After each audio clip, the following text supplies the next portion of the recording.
Is your French Bulldog tearing your house to shreds and destroying absolutely everything? Let's see if we can help with that.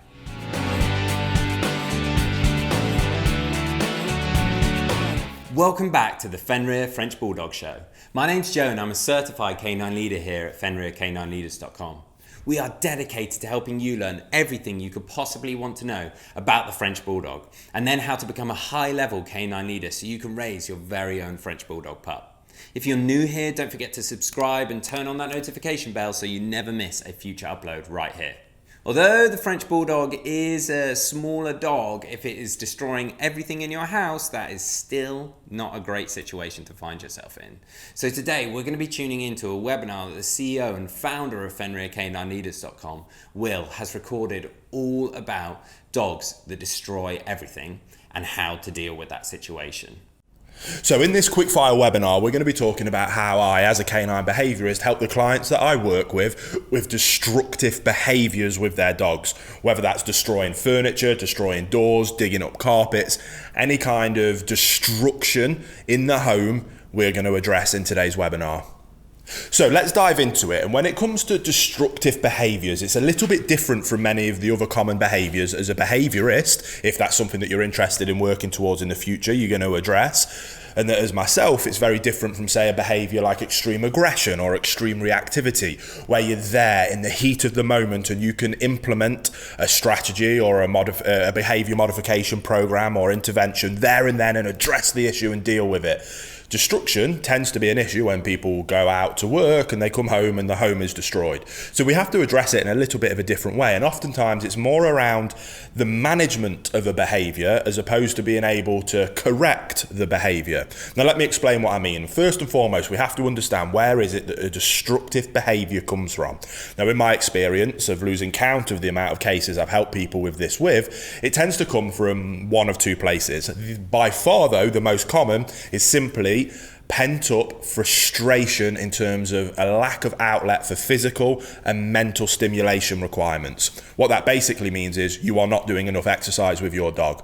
If you go out and do more exercise with your dog, give them more mental stimulation, enough that truly satisfies them every single day, depending on their breed and specific requirements for them as a dog, that will 9 times out of 10 address the problem of destructive behaviours. Now, sometimes people don't want to hear that. What they want is for me as a behaviourist with the reputation that I've got to be able to come in and wave a magic wand. They don't have to do anything for their lifestyle and I fix their broken dog. Their dog isn't broken, the dog is simply bored and frustrated. We need to give them a positive outlet for that frustration and that will address the problem. So we're going to significantly increase the amount of exercise we're doing and significantly increase the amount of mental stimulation that we're giving them. If you're prepared to do that, 9 times out of 10 you're going to solve this problem. Now if you want to do that in more of a professional setting, you're going to have to develop the people skills of being able to get that across to your clients in a way that first of all won't upset them by simply calling them out and telling them that they're the problem, but helping them see that that's the case and helping them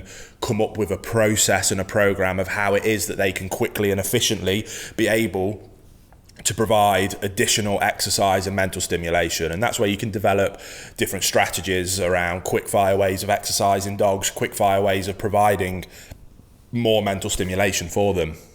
Hey guys, very quickly, I just wanted to interrupt and let you know about our bootcamp program if you've never heard of it before. It's the program that as a canine behaviourist I use every single day with all of the clients and all of the bad behaviour cases that I work with to high levels of success. It is focused on teaching you how to become a high level canine leader that is able to restructure the relationship with your dog so that they see you as that leader and they know to look up to you for guidance and direction. When we achieve that, we can then finally address those bad behavior problems and get to the point of having the perfect canine companion that you've always dreamed of. So if you want more information about our bootcamp program, the link will be down in the description box below. But until then, let's get back to the video you were just watching. And as is always the case with any behaviour case that I work on, I always help our owners restructure their relationship with their dogs and help them become a higher level canine leader.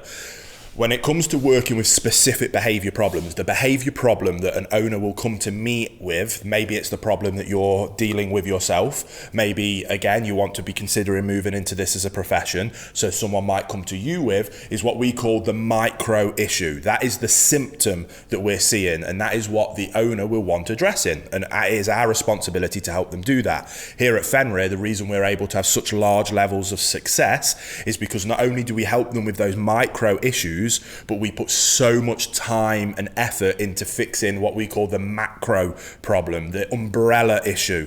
And that is always around relationship with your dog, around the owners becoming a higher level canine leader that has a dog that will look up to them for guidance and direction. If we can achieve that, that opens up an incredible pathway of communication between themselves and the dog, which then allows us to teach them the things that we do want and the things that we don't want from them.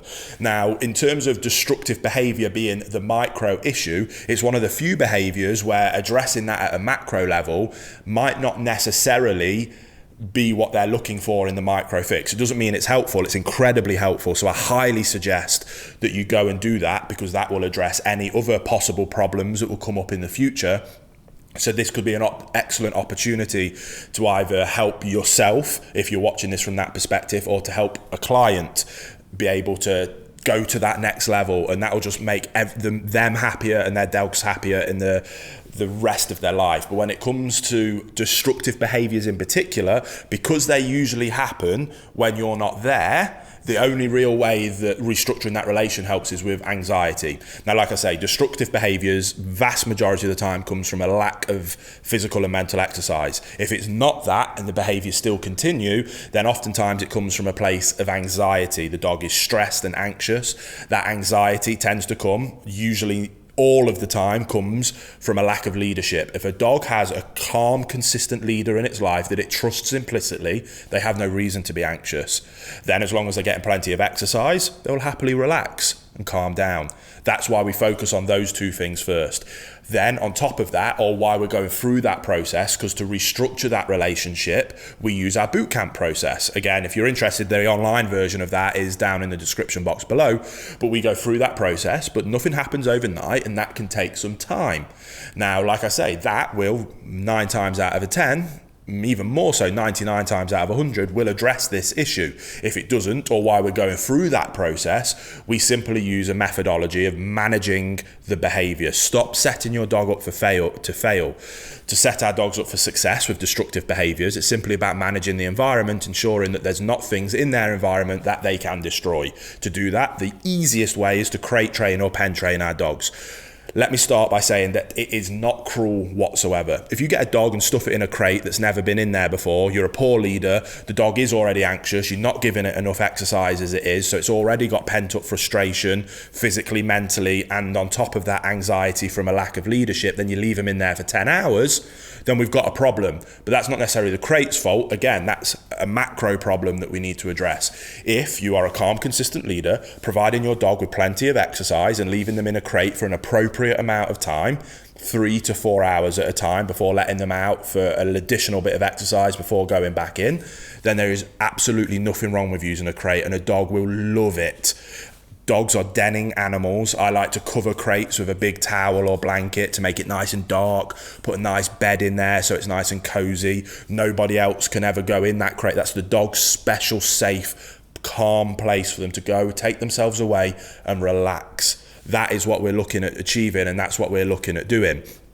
To help with destructive behaviors, if we can get the dog to learn to love their crate, which is very easy if we follow that basic methodology, we leave them in there with a frozen Kong, get a Kong toy, stuff it full of some meat pate, chuck it in the freezer, then before you go out, 10 minutes before you go out, let them sniff the Kong, put the Kong into the crate, shut the crate door so they can't get in there, and I promise you do that every time, your dog will be begging you to go away so that you can let them in the crate and shut them in there with that Kong. They'll look forward to that time alone.